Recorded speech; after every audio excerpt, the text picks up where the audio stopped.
자, 그 다음에 말씀드릴 내용이 4벡터 텐서입니다.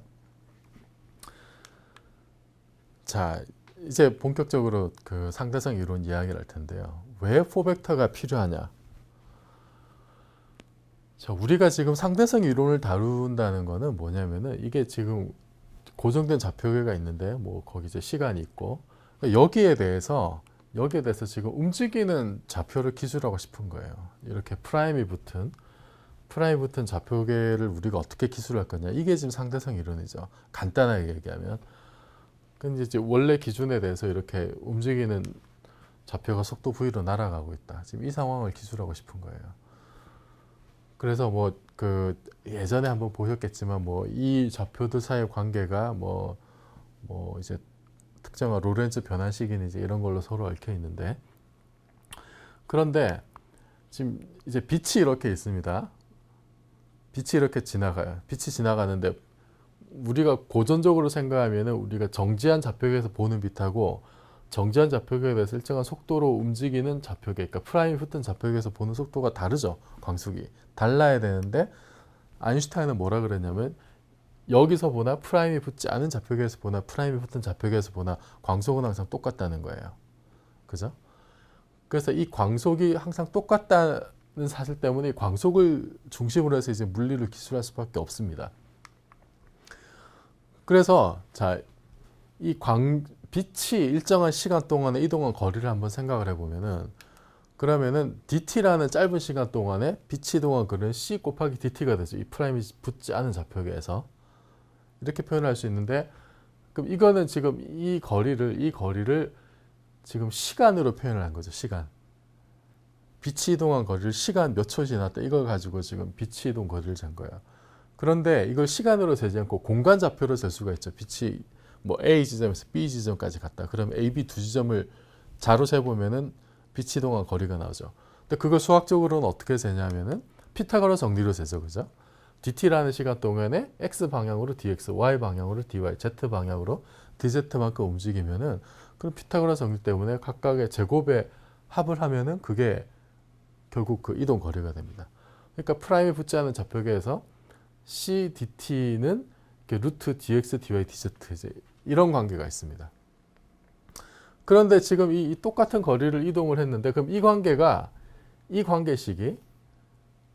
관계식이 프라임이 붙지 않은 좌표계에 대한 관계식인데, 이게 프라임이 붙은 좌표계에서도 똑같이 성립을 해야 되죠.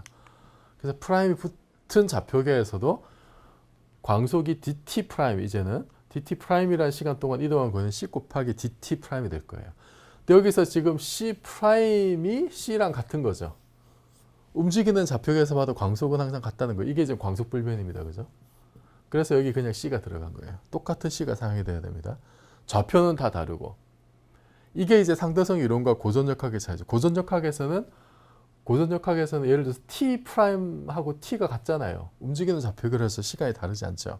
그런데 상대성 이론에서는 이게 아니고 t하고 t 프라임이 다르고, 그죠? 대신에 뭐가 같냐면 c하고 c 프라임이 같습니다. 고전역학에서는 c하고 c 프라임이 달랐죠. 고전역학에서는 이게 달랐고 이제 t하고 t 프라임이 같은데, 상대성 이론에서는 그렇지 않고 광속이 같고 시간이 다른 거예요. 그래서 마찬가지로 프라임이 붙은 좌표계에서도 써보면 이게 이제 위치의 변이량으로 쓰면 이제 이렇게 되죠. dx 프라임 제곱, dy 프라임 제곱, dz 프라임 제곱이 됩니다. 그럼 이거는 프라임이 붙은 좌표나 붙지 않은 좌표계는 항상 이게 성립을 할 테니까 요거를 좀 다르게 쓰면 이제 이렇게 돼요. 그죠? 제곱에서 양변을 제곱해서 이렇게 한쪽으로 몰아서 보면은 c dt 제곱 빼기 dx 제곱, dy 제곱, dz 제곱은 제로예요. 프라임이 붙은 좌표계에서도 마찬가지입니다. 이거를 제곱해서 넘기면은 이렇게 되죠. 그러니까 지금 프라임이 붙은 좌표계와 붙지 않은 좌표계에서 성립하는 어떤 방정식이 모양이 똑같습니다. 모양이 똑같죠. 단지 이제 프라임이 붙었느냐 안 붙었느냐, 그리고 광속도 똑같이 이제 들어가 있어요. 그래서 예전에 한번 말씀드렸는데 이 조합, 시간 성분의 제곱하고 공간 성분의 제곱, 그 차이가 항상 똑같다. 상대성 이론에서는. 그거를 다루는 이론이 상대성 이론이다. 그렇게 말씀드린 적이 있어요. 그래서 이 조합이 일단 중요한데 시간 성분과 공간 성분이 이렇게 이제 뒤얽혀서 특정한 방정식을 만족하는 이게 지금 상대성 이론인데 요거를 편리하게 다루기 위해서 이제 4벡터를 도입하는 게 좋다는 겁니다. 그래서 자 보세요. 그 우리가 일반적으로 아까 보셨던 앞에서 봤던 식을 조금 다르게 쓰면 이제 이렇게 돼요. 시간 성분의 제곱하고 공간 성분의 제곱 차이인데 그거를 그러니까 이제 시간 성분 제곱 앞에다 이제 마이너스를 붙여가지고 이거는 뭐 어떻게 해도 사실은 상관없습니다. 이거를 플러스 마이너스 마이너스 마이너스 해도 상관없고 마이너스 플러스 플러스 플러스 해도 상관없어요. 어느 쪽을 해도 뭐 결과는 똑같습니다. 여기서는 이제 마이너스 플러스 플러스 플러스로 한번 해보죠. 그러면 빛의 경우에는 이 조합이 이제 0이 되는 거잖아요. 0이 되는 건데 일반적으로 이게 0이 아닌 값, 그러니까 민코프스키 시공간에서의 어떤 그 거리에 해당하는 양으로서 ds 제곱이라고 일단 써봅시다. 그러니까 이거는 뭐냐? 만약에 이게 그냥 이게 지금 시간 성분이 없으면 이게 뭐냐면 공간에서 그냥 두 점 사이 거리죠. 아주 짧은 dx, dy, dz라는 굉장히 짧은 어떤 그 두 점 사이의 두 위치 사이의 거리에 해당합니다. 근데 지금 이게 들어가 있는 건 지금 그 시간 성분이 들어가 있는데 이건 어떻게 이해할 수 있냐면 시간 성분까지 들어가 있는 민코프스키 4차원 시공간에서의 두 점 사이 거리라고 보시면 돼요. 그러니까 좀 추상화된 거리죠. 왜냐하면 이게 지금 마이너스니까. 이게 그냥 플러스면은 그냥 우리가 흔히 아는 유클리드 공간인데 그래서 그냥 3차원이 하나 더 확장된 4차원 유클리드 공간이라고 쉽게 할 수 있는데 상대성 이론에서는 이게 지금 부호가 하나 바뀌어야 돼요. 부호가 바뀌어야 되기 때문에 하나는 지금 마이너스가 들어가 있습니다. 그래서 이게 좀 추상화된 공간으로 이해할 수 있는데 어쨌든 직관적으로 잘 이해는 안 되지만 이렇게 마이너스로 연결이 되어 있는 것도 하나의 추상화된 시공간이라는 영역에서의 거리라고 이해할 수 있다.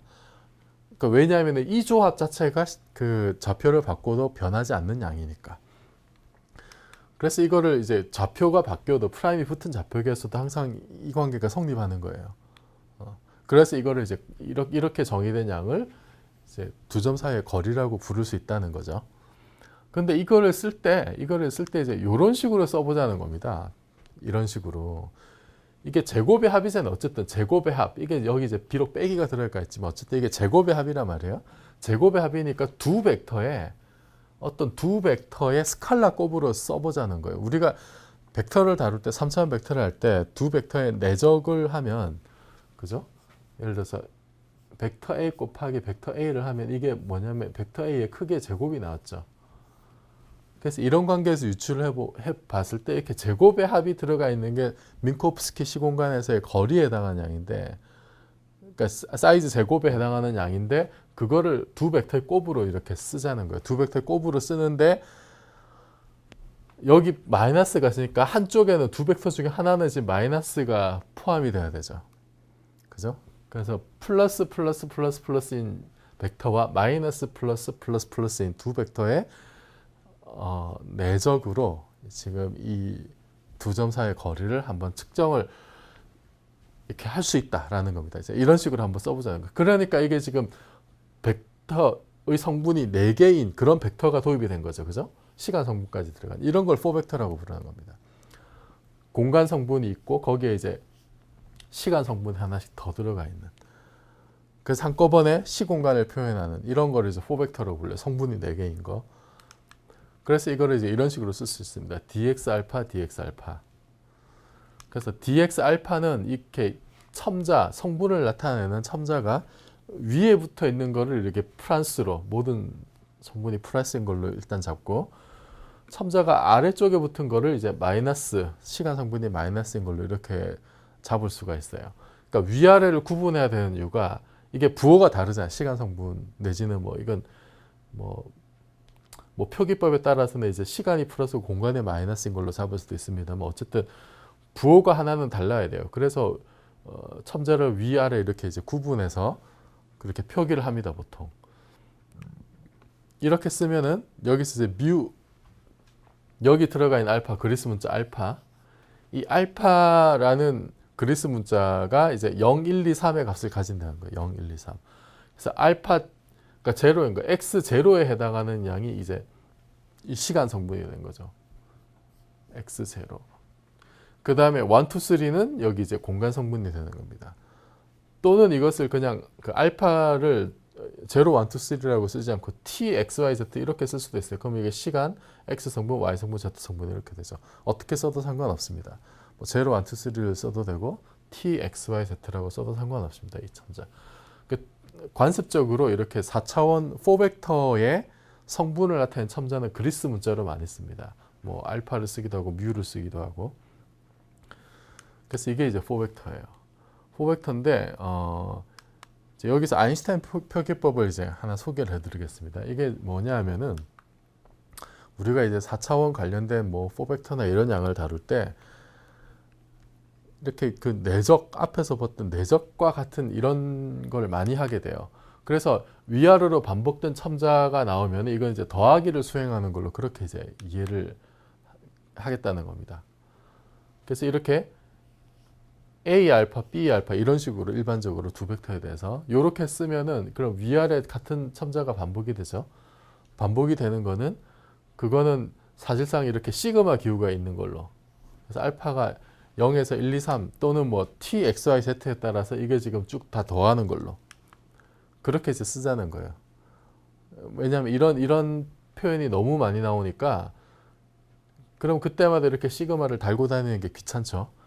이게 결국 풀었으면 이게 어떻게 되냐면 A0, B0, A1, B1, A2, B2, A3, B3 지금 이겁니다. 이거를 그냥 줄여서 원래는 정확한 표기법은 시그마를 써야 되는데 그냥 줄여서 시그마 빼고 이렇게 쓰는 거예요. 그래서 위아래 같은 첨자가 반복되는 거는 이게 더하기로 들어가 있다. 그 간혹 이게 지금 더하기가 아닌데 이렇게 표현을 해야 되는 경우도 있습니다. 그럼 이제 혼돈스럽죠. 그때는 이제 따로 얘기를 해줘요. 뭐 이거는 더하기를 안 하는 거다. 이제 그렇게 얘기를 해줍니다. 그렇지 않은 경우에는 이렇게 첨자가 같은 것이 위아래로 반복될 때는 이 첨자가 0, 1, 2, 3인 경우에 대해서 다 더하는 걸로. 자, 그렇게 정하고요. 그러면은 우리가 이제 그 3차원 그러니까 고전역학을 다룰 때는 이렇게 3차원 위치 벡터하고 시간이 이렇게 따로 존재해 가지고 이걸 각각 그냥 다뤘었는데 근데 요거를 우리가 4차원 시공간의 하나의 그 4벡터로 하면은 이게 이제 한꺼번에 4개의 성분을 가지는 벡터로 표현이 가능한데 그 중에서 이제 그 첨자가 위에 있는 거 아래에 있는 거 우리가 구분을 한다 그랬죠. 구분을 한다 그랬는데 이렇게 첨자를 위에 붙여 가지고 이게 모든 성분이 다 플러스인 경우 플러스로서는 이런 벡터를 그 특별히 구분해서 반변 벡터라고 부릅니다. 그러니까 영어로는 콘트라베리언트 벡터라고 해요. 반변 벡터. 그러니까 뭐 용어 지금 이 용어의 뜻이 반변이라고 하는 것이 뭔가 어떤 기준이 되는 양에 대해서 거꾸로 변화한다. 뭐 이런 의미인데 뭐 아주 자세하게는 아실 필요가 없습니다만 어쨌든 인덱스가 위에 붙은 것을 그냥 우리가 이제 반변 벡터라고 부르고 요거는 뭐 이런 식으로 그냥 간단히 쓸 수 있죠. 공간 XYZ는 그냥 벡터 R로 공간 벡터로 이렇게 쓸 수 있습니다. 그래서 여기 이제 그 시간 성분, 공간 성분 이렇게 들어가 있어요. 이제 요게 그 하나의 4벡터의 예입니다. 그죠? 시간 성분까지 포함해서 성분이 4개인 거.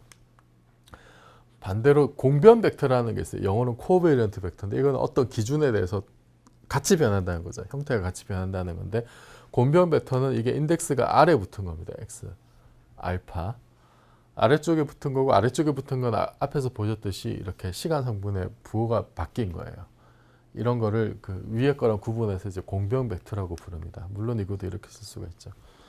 그런데 미분기호, 그 델에 대해서는 델을 4차원으로 확장한 우리가 미분 연산자를 생각할 수 있는데 그거는 그러니까 델의 알파를 위에 쓴 게 이제 반변 벡터에 해당하는 건데 그거는 이제 그 ddx로 쓰면은 요렇게 분모의 인덱스가 아래쪽인 걸로 이렇게 쓸 수가 있어요.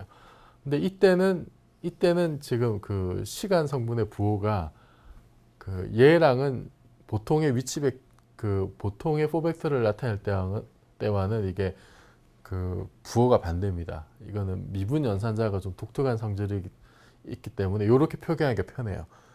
이렇게 표기를 하면은 다른 우리가 보통 이제 고전적 학에서 알고 있는 많은 방정식들을 이제 아주 간단하게 표기할 수가 있어서 이제 이렇게 씁니다. 그러니까 반대로 이제 이 미분 연산자에 이렇게 그 아래쪽에 인덱스가 붙은 경우에는 시간 성분이 이제 플러스인 걸로. 그러니까 이게 지금 이 델이라고 하는 게 이게 3차원 미분 기호였잖아요. 그죠? 이게 d dx, d dy, d dz였는데 요것이 4차원으로 확장이 된 게 지금 d 알파라는 겁니다. 4차원으로 확장된 거. 그러니까 제로 성분은 시간에 대한 미분이고 1, 2, 3는 공간에 대한 미분이고.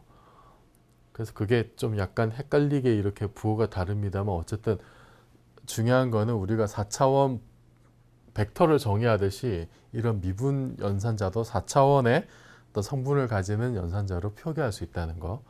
요거 좀 기억을 하시면 좋겠고.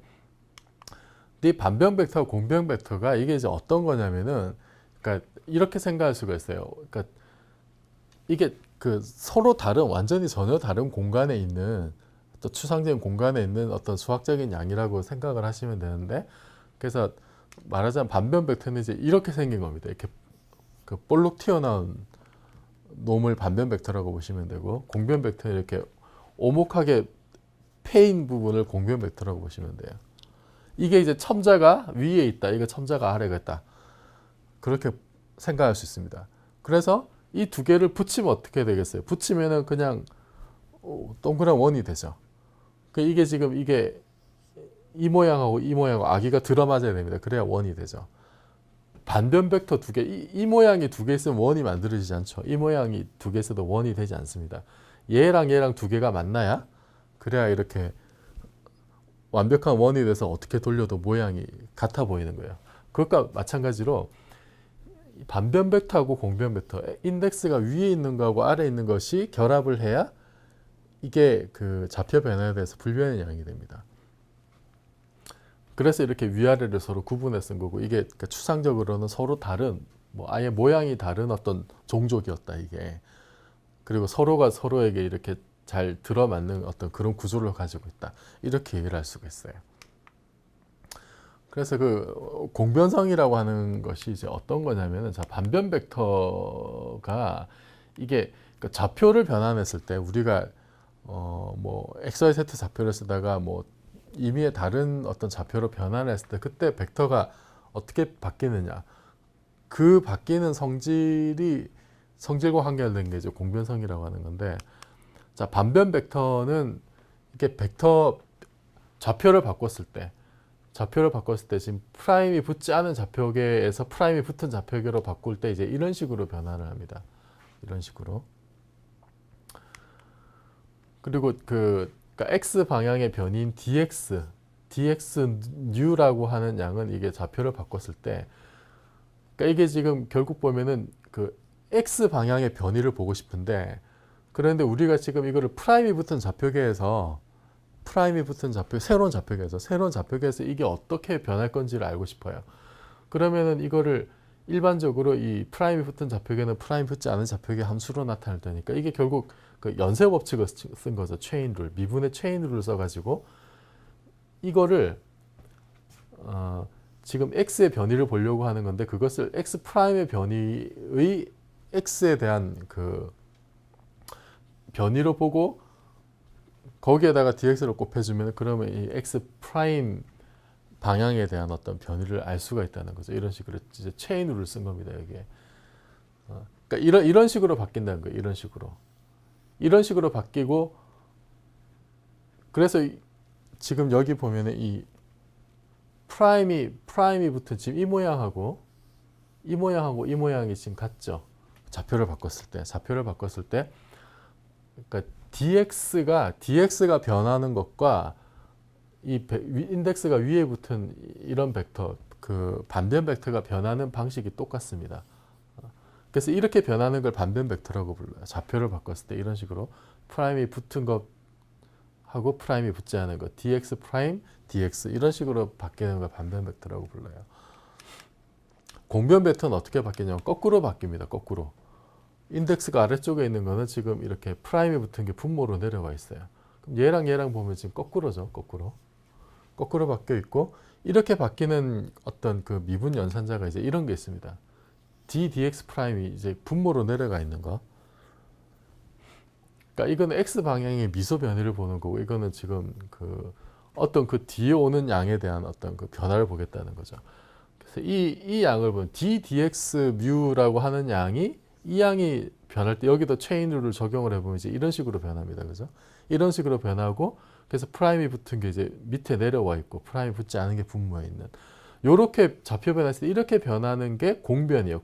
이게 그 코베리언트 벡터의 사실 정의입니다. 그래서 코베리언트 하냐 콘트라 베리언트 하냐의 기준이 사실 이제 그 이렇게 정의된 양을 기준으로 이렇게 이름이 붙은 거예요.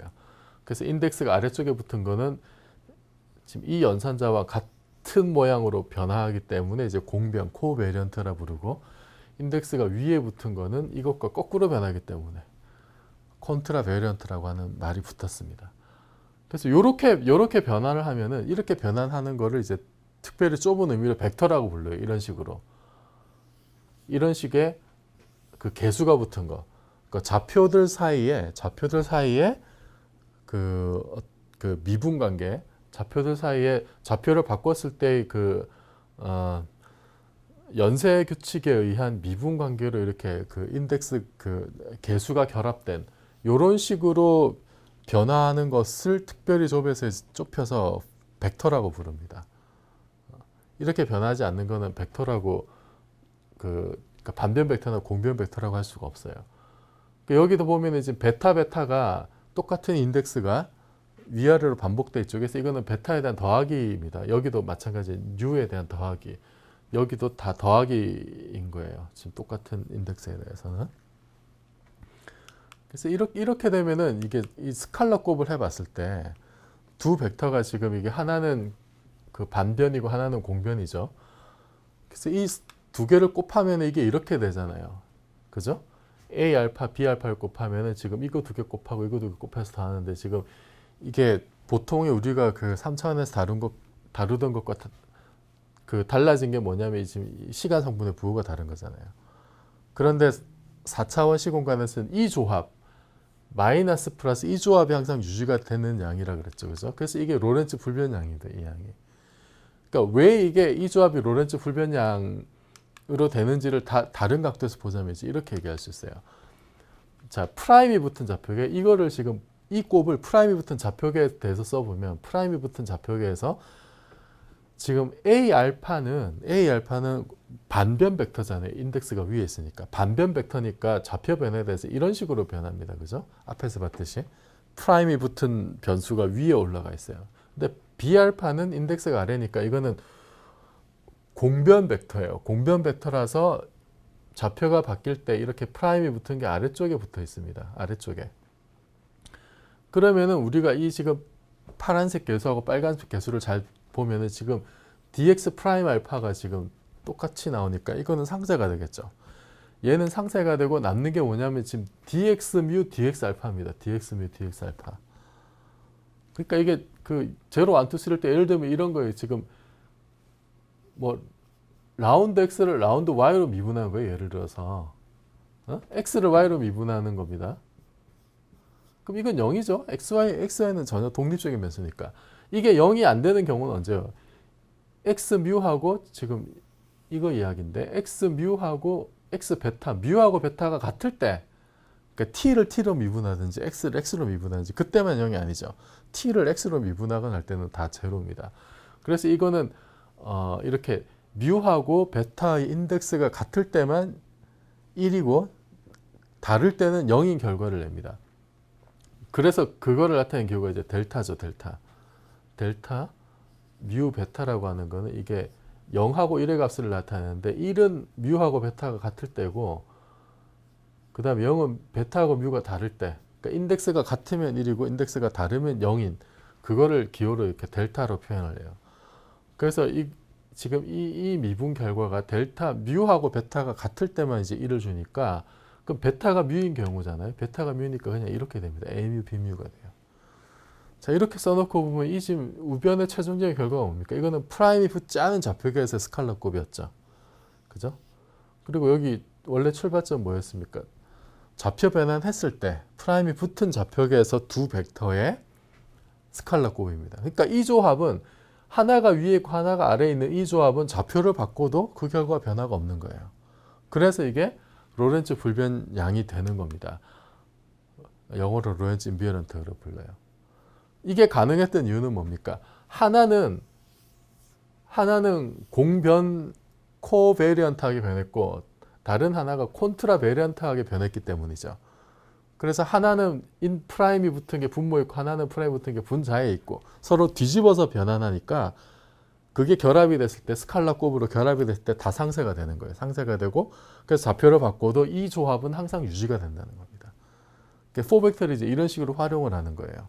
그러면은 우리가 어떤 불변량, 4차원 불변량을 정의할 때 상당히 편리하죠. 우리가 3차원에서 이렇게 A.B.가 이게 하나의 스칼라 양으로서 좌표 변화에서 불변이듯이 이런 조합은 항상 4차원에서 불변의 양입니다. 물리에서는 불변의 양을 중심으로 기술하는 게 낫겠죠. 왜냐하면 좌표를 어떤 식으로 우리가 우리 편의대로 잡더라도 그 양은 변화가 없으니까. 그래서 이게 상당히 이제 그 유용한 어떤 그 값입니다. 그 스칼라 곱이라고 하는 게. 그래서 예를 들면 이런 거예요. 우리가 앞에서 그러니까 이 콘트라 베리언트한 거는 이렇게 볼록한 놈이고 코베리언트한 건 오목한 놈이라고 했는데 이 둘이 서로 정확하게 맞물려서 스칼라 곱을 이루었을 때는 이게 하나의 원을 이루니까 이거는 어떻게 돌려봐도 모양이 똑같죠. 그죠?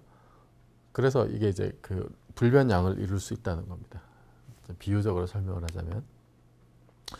그 다음에 텐서라고 하는 양인데 이거는 뭐냐면은 한마디로 벡터를 확장한 거예요. 벡터를 확장해서 지금 이렇게 인덱스가 위에 붙은 콘트라 베리언트한 게 있고 인덱스가 아래에 붙은 코베리언트한 게 있는데 요거를 확장해서 이렇게 인덱스가 위에 있는 놈이 여러 개가 있고 인덱스 아래에 붙은 놈이 이제 여러 개가 있는데 이런 T, 알파, 베타, 뭐 뮤, 람다 이런 식으로 쭉 인덱스가 있는 어떤 이런 양을 생각할 수가 있어요. 이거 이제 그 좀 더 도식적으로 얘기하자면 이렇게 이 양은 콘트라 베리언트한 벡터가 이런 식으로 곱해져 있는 거 V 알파, U 베타 이런 식으로 그 다음에 인덱스가 아래에 있는 코베리언트한 벡터가 여러 개 곱해져 있는 그거를 한꺼번에 그냥 이제 T 알파 베타 뮤 람다 이제 이렇게 쓸 수 있다는 겁니다. 그래서 이제 이 위에 있는 인덱스가 n개고 아래에 있는 인덱스를 n개라고 했을 때 이때 이거를 이제 그 우리가 이제 mn 타입 텐서라고 불러요. nm 타입 텐서. 그리고 이 인덱스의 총합 m개와 n개를 더한 이 m 플러스 n을 이제 이 텐서의 랭크라고 부릅니다. 랭크라고 부르고 그래서 이거는 이제 이런 걸 텐서라고 하는데 한마디로 여기서 벡터를 일반화한 양이다. 벡터를 일반화한 거죠. 그죠? 일반화한 거고 이걸 다르게 표현하면 이제 성분에 대해서 성분이 있다고 말할 수 있어요. 벡터라는 양은 이게 성분이 있다는 거죠. 인덱스가 하나 있다는 게. 그죠? 이 인덱스에 따라 성분이 있는데 텐서는 뭐냐면 성분에 대해서 성분이 있는 거예요. 이건 또 성분에 대해서 성분이 있고 다시 성분이 있는 거죠. 그거를 쭉 일반화한 게 그냥 텐서입니다. 텐서. 그러니까 그냥 이렇게 인덱스만 있다고 해서 사실 텐서가 아니라 이게 사실 중요한 거예요. 이렇게 그 벡터 변환을 하는 좌표 변환에서 콘트라 베리언트하거나 코베리언트하게 변환하는 어떤 인덱스 첨자를 가진 이런 양을 일반적으로 텐서라고 불러요. 그러니까 벡터를 여러 개 모아놓은 겁니다. 한마디로 얘기해서. 그냥 벡터 하나를 가지고 벡터 하나는 성분을 여러 가지 성분을 한꺼번에 표현하니까 나름 편리한 면이 있죠. 그 벡터를 여러 개 모아서 하나의 양으로 그러니까 벡터는 그러니까 t, x, y, z니까 한 줄로 숫자들이 한 줄로 있는 거잖아요. 텐서는 뭐냐면은 그 한 줄이 있는 게 여러 줄 있는 겁니다. 그러니까 말하자면 이제 스프레드시트 같은 거죠. 스프레드시트의 한 줄은 벡터고 한 세로 열도 벡터고 가로 행도 열인 벡터인데 그걸 한꺼번에 다 모아놓은 거. 그러니까 벡터를 여러 개 쭉 쌓아놓으면 하나의 스프레드시트가 만들어지는데 그걸 한꺼번에 그냥 텐서라고 부를 수 있다는 거예요. 이렇게 해놓으면 이제 텐서가 변환할 때 지금 이렇게 인덱스가 위에 있는 거는 콘트라 베리언트한 벡터처럼 변환을 해요. 그래야 이게 텐서입니다. 그리고 인덱스가 아래에 있는 건 코베리언트하게 변환해야 돼요. 그래야 이게 텐서의 의미가 있어요. 그래서 지금 뮤하고 뉴에 대해서 이런 식으로 변환합니다. 그죠? 프라임이 붙은 게 위에가 있죠. 그래서 이게 콘트라 베리언트한 거예요. 콘트라베리언트. 그리고 얘는 지금 검은색 보면 알파는 지금 프라임 붙은 게 밑으로 가 있죠. 그래서 이건 코베리언트한. 그렇게 변화를 합니다. 그래서 그냥 인덱스가 위아래에 있다고 해서 중요한 게 아니라 이게 좌표 변화에 따라서 어떻게 변화하느냐가 중요한데, 인덱스 위에 있는 거는 단변식으로 변해되고 아래에 있는 건 공변식으로 변환해야 됩니다. 각각이. 그래서 이제 벡터가 일반화된 거고, 이런 식으로 변환하는 양을 이제 텐서라고 부르는 거예요. 한마디로 얘기해서. 그래서 이 경우는 지금 투원 타입의 텐서죠. 위에 두 개, 아래 하나, 그 전부 이제 세 개 인덱스가 있으니까 랭크 3인 텐서가 됩니다. 그래서 앞으로 우리가 그 일반 상대성 이론에서 다룰 중요한 양이 이제 다 텐서 양이니까, 근데 텐서는 그냥 벡터가 일반화된 거다. 그렇게 이제 생각을 하시면 됩니다.